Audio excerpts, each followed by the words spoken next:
Ang sarap balikan, ang sarap gunitain at paulit-uliting tignan ang mga larawan na noon ay kayang-kaya ko pang umakyat kahit gaano kataas, kayang-kaya ko pang lumakad kahit gaano kalayo, at kayang-kaya ko pang bumiyahe.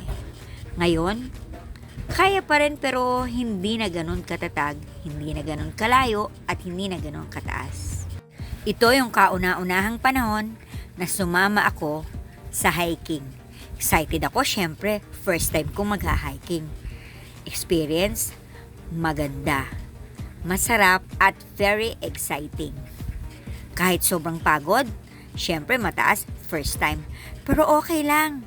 Yung man tipong pag nasa kalagitnaan ka na ng aakyatin mo ay masasabi mong ayoko na, gusto ko nang bumalik. Pero pag nakita mo na malapit ka na sa pinakadulo or pinakataas, wow! Napaka-satisfying. At least, sa edad kong ito, na-experience ko ang lahat ng ito. Kaya sa inyo mga kabataan, hanggat kaya nyo pa, go lang. Thank you for watching!